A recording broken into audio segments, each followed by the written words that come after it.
Quickly say that we had some sound issues last week. I apologize for that. Our loyal viewers pointed out several times how we didn't have any sound. We did have a mechanical issue that we were able to solve with a new microphone cord, so it looks like we're good to go for today.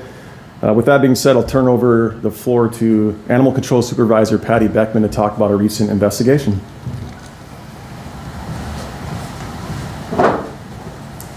Good morning. My name is Patty Beckman. I am the Animal Control Supervisor. On Sunday, September 7th, we responded to an apartment in the area of West 85th Street in South Minnesota for a man that was bit by his pet venomous snake. Later identified the snake was African forest cobra. The man was transported to the hospital to seek medical treatment. When Animal Control did respond, we were made aware that there were 2 cobras in his bedroom loose, along with a confined eastern diamondback rattlesnake. So Animal Control was able to get into the apartment, remove the loose cobra safely. We also removed the rattlesnake as well, and all snakes were transported yesterday to Reptile Gardens in Rapid City. So at this point in time, we are early into the investigation. We can only share limited details with that. We do want to make it known that it is illegal to own any venomous snakes in the city and the state unless you are a zoo. The reason is for the danger that they present, obviously. Given the situation that happened on Sunday, you're not only putting yourself in danger when you own these animals, but you're putting the community and law enforcement who has to respond to remove these animals. So, any questions? Was it known where he got these snakes from? Not at this time.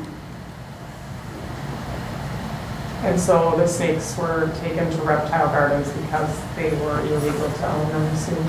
Yes, we don't have anywhere safely to secure venomous snakes.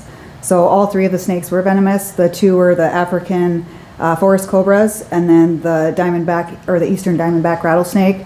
So they are the closest facility that would be able to safely house them. Do you have an update on the person's condition? I do not at this time. We don't have any medical updates. Do you know if the man is going to be charged at all for? We are still investigating that. Like I said, we're early into the investigation, so we still need to look at more things before the case is closed. How often do you see cases like this with snakes? Not very often. We do see some exotic non-venomous snakes, but we very rarely see venomous snakes. This is probably the first case within, I'd say, 5 or 6 years. Did all of the snakes have enclosures? The 2 cobras were in totes, and then the rattlesnake was in a glass enclosure. So not very secured enclosures. Do you know how long the man had these snakes? We do not at this time. Did you say which snake it was that got him? He did own 2 of the cobras, so it was one or the other of the cobras that he had. They were both African forest cobras. Do you know what that escaped from? Did it escape from a tote or the enclosure? Or? Yes, both of the cobras were in they were plastic both. totes. Yep, it's just the rattlesnake was in a glass So the enclosure. rattlesnake was confined? Yes, yep. And like I said, we got all snakes out of the apartment, so there's no threat to the community at this time, and they were safely transported to Rapid City. Did you say where on him he was bit by the snake? I do not believe I can release that information at this time. If somebody believes they know someone that might have one of these illegal venomous snakes, what should they do? How should they get in contact with you, or, is there a process for this? Yes, they should contact Animal Control, the 605-367-7000 number, and report it, and then we can look into it, and then we'll take actions as needed to get those snakes safely removed out of the community.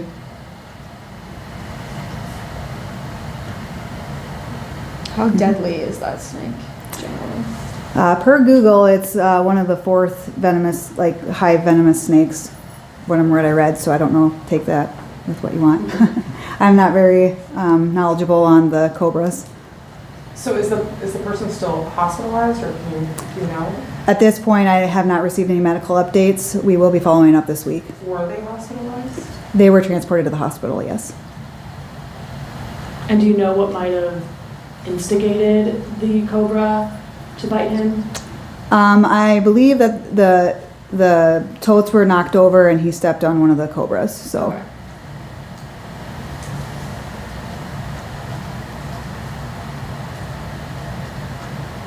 Any other questions? No? Okay.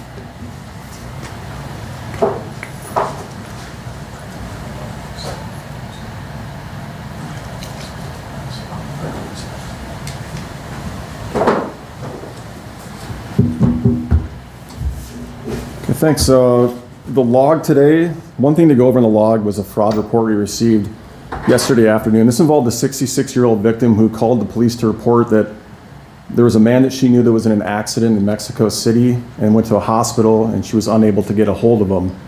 The officer taking this call was able to quickly realize that the victim in this case was involved in a scam that later we found out information involved gift cards. Getting further into the investigation, the officer was able to determine that the victim had received a friend request or met a man that she didn't know on Facebook. Started up a conversation with this person over the period of the last 9 months. During that time, she communicated with the man via an app. I'm not exactly sure which app it was, but it wasn't on the phone. It was just through the app that she was using, and said that in that 9-month period, she'd sent over $60,000 in gift card information to this man. At this point, there's a number of different stories that she was given by the man as far as why he needed the money, just various reasons. Just another reminder about, we see these kind of calls pop up once in a while. Usually the dollar amount's a lot lower than this. This is a pretty high dollar amount, but it's just a friendly reminder for everybody to take some time to look into these matters a little further. If somebody you haven't met before is discussing sending money, whether it's gift cards or any type of money, have a conversation with somebody about it. Talk to a family member if you can. Call the police department. We take calls like that all the time as far as people who get caught up in scams and want to know what to do, or if they get an email or some type of communication that they're a little bit leery of, that just take the extra few minutes to have a conversation with somebody. Unfortunately, in this case, our victim lost $60,000.